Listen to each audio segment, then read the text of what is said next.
Hey everyone, this is Laura Gadenik with Laura Gadenik Astrology, and I'm here to give you the astrology for the week of September 13th through the 19th, 2021. It's a bit of an intense week. We start off on Tuesday, the 14th, with the Sun opposing Neptune. This is the last planet in Virgo that's passing through this opposition to Neptune, so that's some good news because typically oppositions to Neptune are challenging. The sun is our energy, it's our vitality, it's our chi, it's our awareness, it's who we know ourselves to be. And with an opposition to Neptune, things can get a bit foggy. It can feel like even that your vitality or your life source is kind of dwindling or drying up or waning. It can feel kind of tired and a little bit disillusioned and kind of like, what am I doing with my life? Where am I headed? Where am I going? Can feel a bit purposeless. In terms of health, it can literally manifest as getting sick or just having lower energy. And you know, we had Mars and Mercury pass through this opposition, so it's nothing new necessarily, but the sun brings up slightly different topics, mostly maybe sense of purpose, feeling like that's lacking, a sense of confusion or blurriness around where you're headed in life, or even, like I said, the sun being that chi, that life force, being kind of like waning, or maybe like you feel like you're giving your energy away in a way that you don't really like, or that's not really working for you. There can be, sense of being disheartened, disappointed, confused, sad, under the spell of illusion. Be mindful of deceit. Deceptiveness is definitely normal with oppositions to Neptune. There can be a sense of loss, of grief. To really work with this energy, really try to take care of and prioritize your spiritual needs. Neptune is a very mystical, ethereal, spiritual planet representing all things beyond the veil of this tangible world. And so, if you can do any sort of meditation, any sort of music, singing, playing music, listening to music, breathing, really just focusing on presence, on mindfulness, that's going to be very helpful.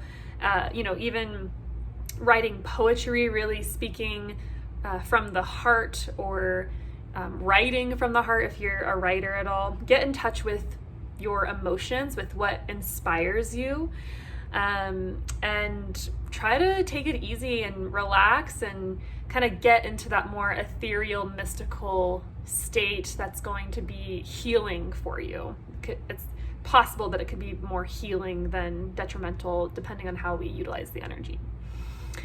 On a more mundane level, it could be that we're wrapping up a story that began a couple weeks ago with, I think it was Mars that opposed Neptune first. So for instance, that was a couple weeks ago. And for me, that was happening in Mars was passing through my 4th house of home where I live and opposing Neptune in my 10th house. So our washer broke that week. Literally, just our washer broke. And Neptune is related to water, especially in the sign of Pisces. It's related to water. So something not working in my home, 4th house, broke, right? So with the sun passing through, the washer got fixed a couple days ago, so it kind of manifested ahead of time. But that's a kind of a more mundane example of how the energy can play out. Okay, so also happening on Tuesday, we have Mars entering Libra.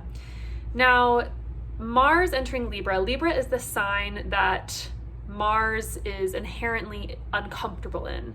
Mars likes being in the sign of Scorpio, likes being in the sign of Aries, and it dislikes being in the sign of Libra and Taurus. There are several reasons for this that I won't necessarily get into, but thinking about Mars being a planet about you, about what you want, helping you to go after what you want, and really being about kind of the self, individual desires, whereas Libra is a sign about relationships. It's about we, us, doing things together, collaborating. So Mars in Libra struggles because it's almost like you have to get what you want through other people or through a partner, kind of jump through hoops, or maybe there's a lot of bureaucracy involved. So Mars entering Libra is going to bring fire to whatever part of your chart that has Libra on the cusp. So if you know what that is, that's going to give you some hints. And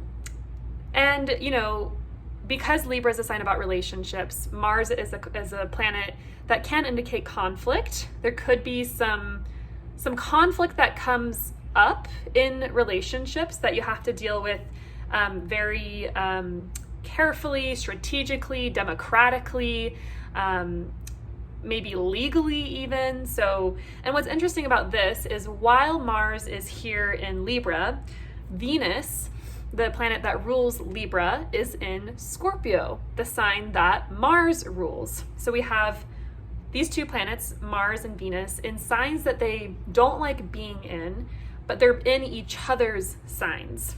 So this is interesting to me. So Venus and Scorpio, went over this a little bit last week. Venus is about relationships, love, beauty, sex, connection, unity, cohesion.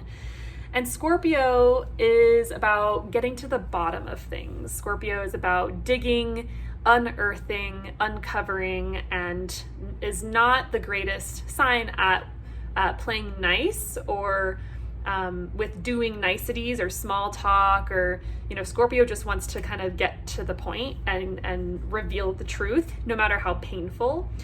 So with Mars in Libra and Venus in Scorpio, there's something around relational conflict where it's kind of like you have to, or you're being asked to, or you're put in situations where you will be forced to speak your truth. If there have been like any underlying issues in a relationship, those are going to bubble up and come up and be acknowledged or said. But with Mars and Libra, you have to play nice. There's rules to the game. There's rules in the relationship, you have to be strategic around how you work through the relational dynamics that have possibly come up or that have been under the rug for years, maybe, or, months. So there's something about having to navigate something conflictual in relationships very delicately, and also taking into consideration everyone involved. Libra is a sign about considering the other person. And Mars, like I said before, is a sign about the self, about what you want. So it's a planet that's not afraid to get in a fight. So relationship stuff is bubbling up, and you need to, or you're being asked to, or you're being forced to deal with it or work through it, work with it delicately, strategically, and while maintaining relational ties. So it's really a fine balance. It's really a fine balance, and I'll get more into that a little bit later in the week. So that's on Tuesday the 14th, Mars heading into Libra. Venus has been in Scorpio for a couple days at this point. On Thursday the 16th, the Sun in Virgo makes a trine to Pluto in Capricorn. This is a day of productivity. If you need to get something done, do it on this day. There's a real power available to you to get things done. There's a real persistence and a ability to pull through something, or perhaps to intensely focus on a task at hand. There's also that sense of being able to tirelessly investigate or research something. That's very Plutonian. Trines are of the nature of Jupiter. They bring opportunity. However, we need to take advantage of the energy. It's not necessarily true that things will come to us, but definitely a really powerful day. And then Friday the 17th is when Venus in Scorpio is making the square to Saturn in Aquarius. So as Venus travels through Scorpio, she's going to be triggering the Saturn-Uranus square dynamic that we've been dealing with all of 2021. So she will square Saturn on Friday, and then a couple days later, she's going to oppose Uranus.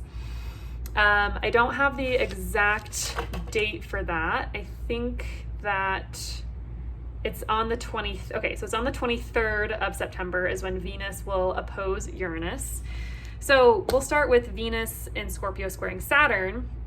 Venus, once again, relationships, fun, joy, pleasure, unity, cohesion, loveliness, really. Square to Saturn. Saturn is a planet of negation, responsibility, duty, hard work, honesty, seriousness. So this could feel like the negation of fun or joy, or having things that are fun and lovely and joyful being taken from you, or there being a boundary or a sense of being told no to those things. Once again, this could be in particular a moment of, or a day of, or a week of really harsh messages of reality in relationships. It's not only that Venus and Scorpio's bringing up the things that have been swept under the rug, but now with the square to Saturn, it's like, okay, what are we going to do about this? Are we, are we going to make a plan? Are we recommitting? Are we sticking to this? It's kind of a, the stuff is being brought up, and then there's kind of like this seriousness about it, this sense of duty, obligation, commitment, and maybe committing to a plan of change in the relationship. And if it's not relationship oriented for you, it's going to involve whatever house has Scorpio on the cusp, and whatever house has Aquarius on the cusp. Those topics are going to come up. But as a very general rule, Venus is about relationships, so it will involve bringing up relationship issues. Could also be with women as well. Venus rules over women in general. Being honest and very serious with someone. Like I said before, dark realities coming forth or bubbling up, testing your commitment to someone. If it's about joy or pleasure or things that are more beautiful and lovely, it's just really, this is a time of kind of asking yourself what you enjoy, and are you committed to it, or is it serving you? It's kind of like really investigating and diving deep into what brings you joy, what you do for fun. And it's going to be more, this transit's going to be more serious for some people than others. So, and there's like a couple different ways it could play out. Those are kind of the main ones.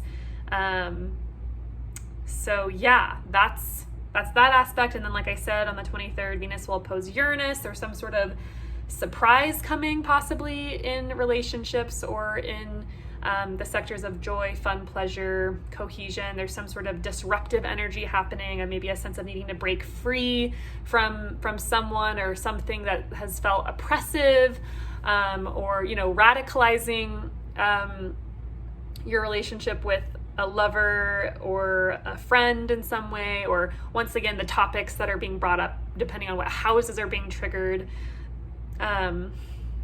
So yeah, there's just, this is kind of, Venus is starting, she's the first planet of, we have Mercury, Mars, and the Sun that are also going to be passing through Scorpio, and Venus is the first planet of the four that's really triggering the Saturn-Uranus square again. So, yeah, the rest of the year, October, mostly November and December, are going to be very interesting. Don't be surprised, if this story is lingering, or has been continuing. That's to be expected, basically. And we could go into way more depth if I were to take a look at your birth chart. And that actually leads me to say I am available for consultations if you're interested in the astrology for the rest of the year and how it's playing out for you, because it's going to be very different for each person based on their birth chart. But otherwise, yeah, that's the astrology of the week. And I hope you have a great week and that you can work with the energy. And I will be back next week with another astrological update.